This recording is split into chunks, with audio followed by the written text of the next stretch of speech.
Our second lesson today comes from the Gospel of Matthew, chapter 21, verses 33 through 46. Jesus is speaking. Listen to another parable. There was a landowner who planted a vineyard, put a fence around it, dug a winepress in it, and built a watchtower. Then he leased it to tenants and went to another country. When the harvest time had come, he sent his slaves to the tenants to collect his produce. But the tenants seized his slaves and beat one, killed another, and stoned another.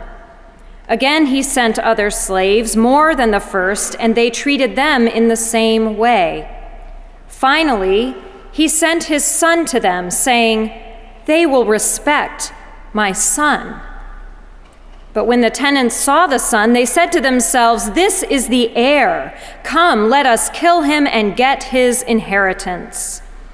So they seized him, threw him out of the vineyard, and killed him. Now, when the owner of the vineyard comes, what will he do to those tenants? They said to him, "He will put those wretches to a miserable death and lease the vineyard to other tenants who will give him the produce at the harvest time." Jesus said to them, "Have you never read in the scriptures? The stone that the builders rejected has become the cornerstone. This was the Lord's doing, and it is amazing in our eyes. Therefore, I tell you, the kingdom of God will be taken away from you and given to a people that produces the fruits of the kingdom. The one who falls on this stone will be broken to pieces, and it will crush anyone on whom it falls." When the chief priests and the Pharisees heard his parables, they realized that he was speaking about them. They wanted to arrest him, but they feared the crowds because they regarded him as a prophet. This is the word of the Lord. Thanks be to God. The great preacher George Buttrick was once on an airplane headed home from a conference. During the flight, he pulled out a notepad to work on Sunday's sermon. After a few minutes, the man sitting next to him spoke. "I'm sorry to interrupt you," he said. "I can see that you're working really hard. I just have to ask, what are you doing?" "I'm a minister," Buttrick replied, "and I'm writing my sermon for Sunday." "Ah, religion," the man said. "I can't say I'm much into the complexities of religion myself. Do unto others as you would have them do unto you. The golden rule, that's about all the religion I need." "I see," said Buttrick. "And what do you do?" "I'm an astronomy professor," said the man, "at the university." "Ah, astronomy," said Buttrick. "I can't say I know much about the complexities of astronomy. Twinkle, twinkle, little star. That's about all the astronomy I need."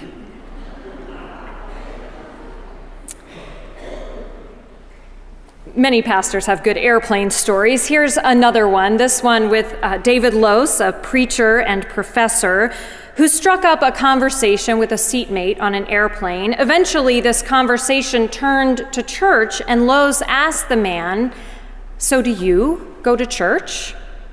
"Funny you should ask that," said the man. "My family and I just made a decision about church."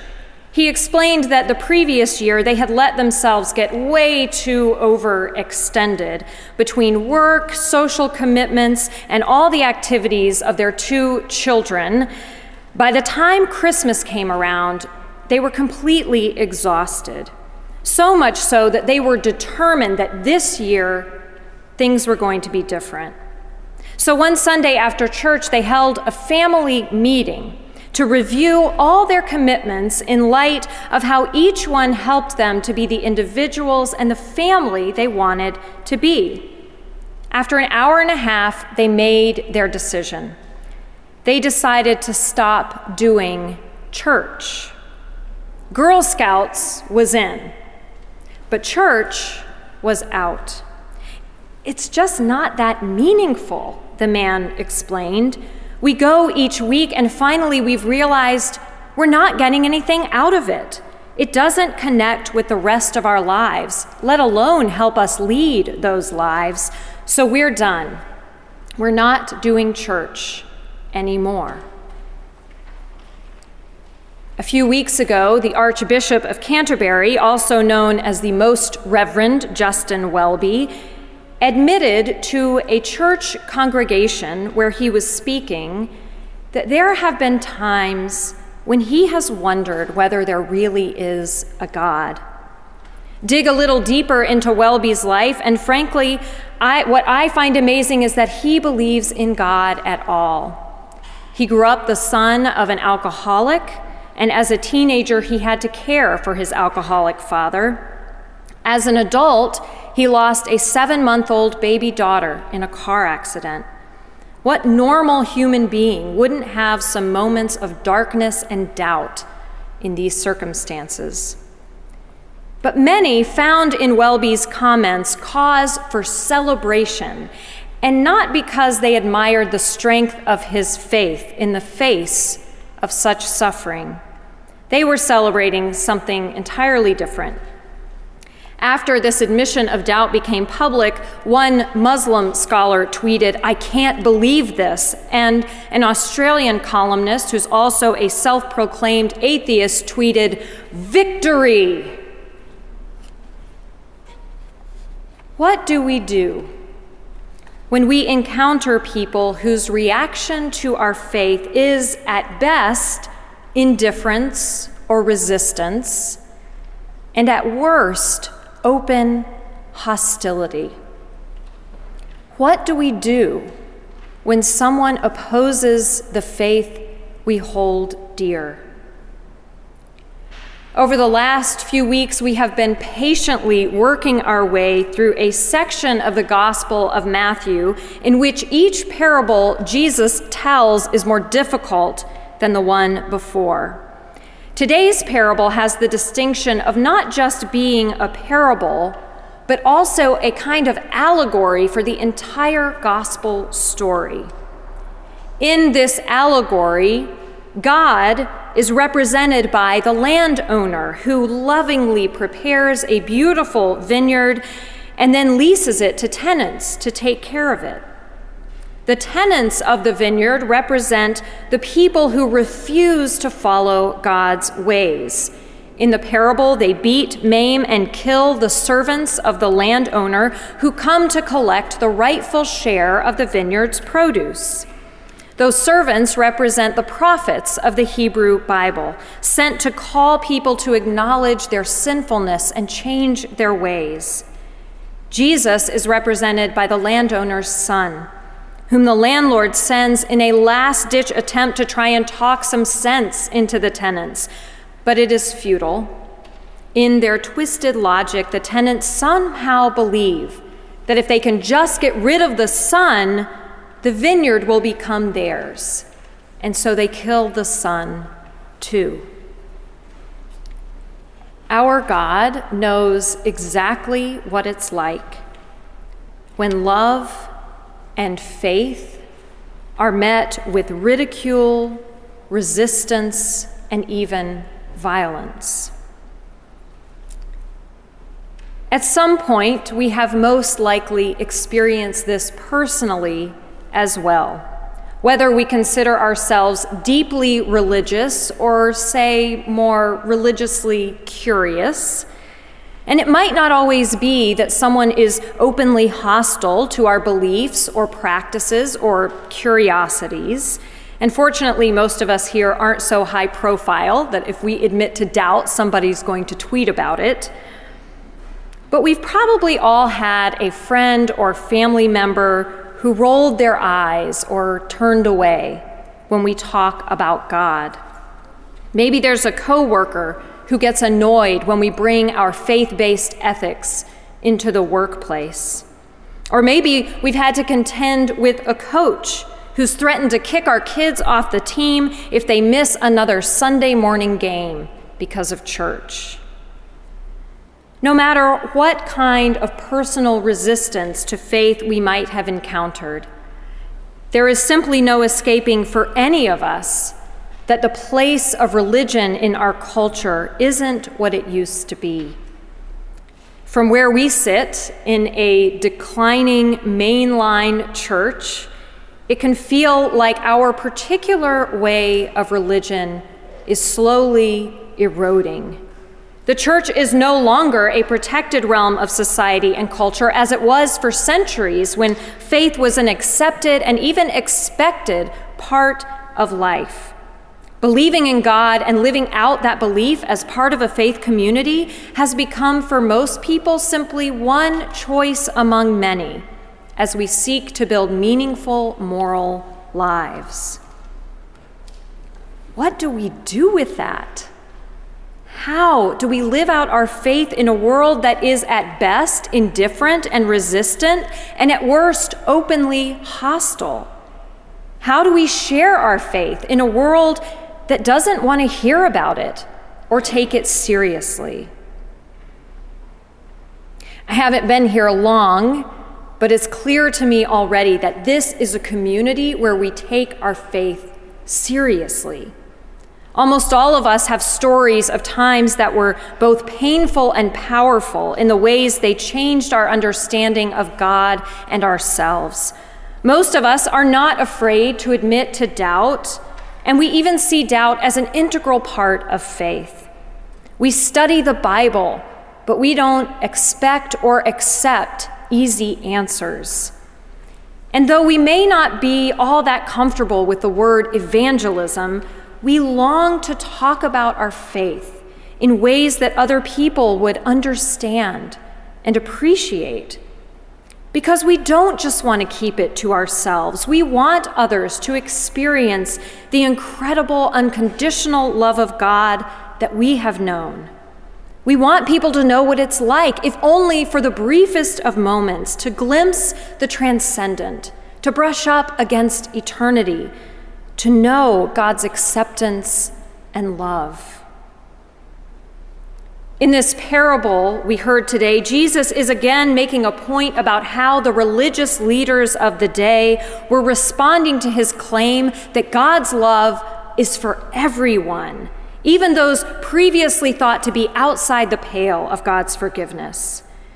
Jesus was proclaiming in word and in action that God's love is for the whole world.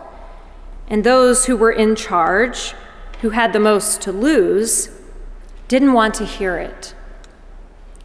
This story about the landowner and the tenants reflects a typical arrangement in Roman-occupied Palestine. While a landowner lived or worked somewhere else, his tenants would tend the land. In return, they got a place to live and a portion of what the land produced. It was a fair arrangement, but in the story Jesus tells, there is a strange and unexpected twist. The landowner does not behave the way a wise landowner should.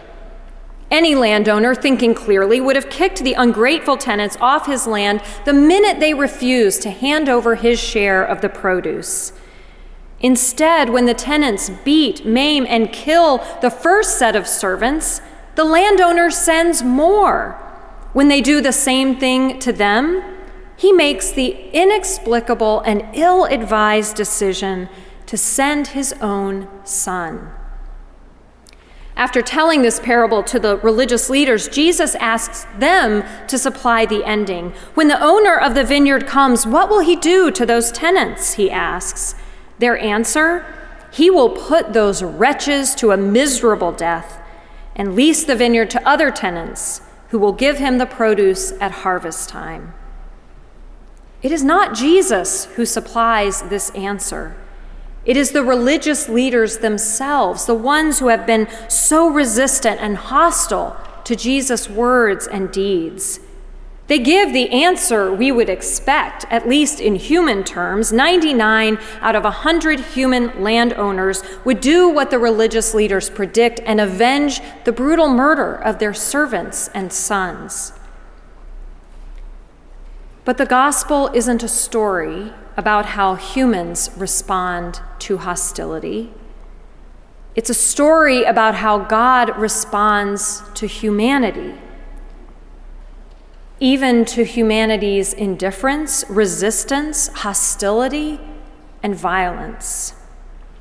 Time and time again, God responds foolishly, inexplicably, and ill-advisedly.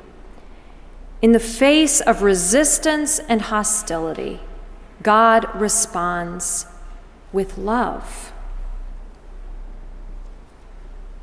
God refuses to let death and violence have the last word. God chooses love. On the last night of his life, speaking to his dearest friends, Jesus tells them, "If the world hates you, be aware that it hated me before it hated you. If they persecuted me, they will persecute you." Confronting resistance and hostility has always been part of what it means to be Jesus' disciples. Following him means that friends will question you, family members will test you, and coworkers will think you're a little off. But resistance and hostility never get the last word. That same night, Jesus also commands his disciples to love one another as he has loved them. No one has greater love than this, he says, to lay down one's life for one's friends. The last word is always love. God chooses love. It was the early 1990s, and the country of Yugoslavia was embroiled in a civil war. Serb nationalists had laid siege to Sarajevo, and life in that city had become an ordeal for the people who lived there, who just were trying to find food and water amid shelling and sniper fire that killed many civilians.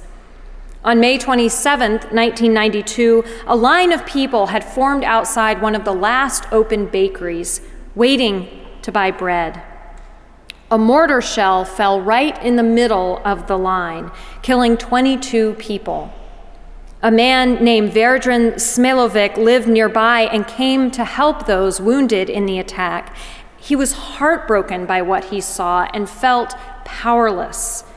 He was not a politician or a soldier.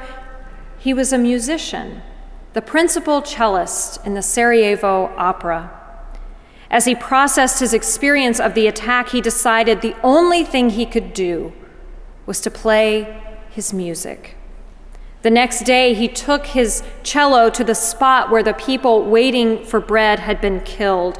Dressed in concert attire of black tails, he sat down on top of the rubble, took up his cello, and began to play.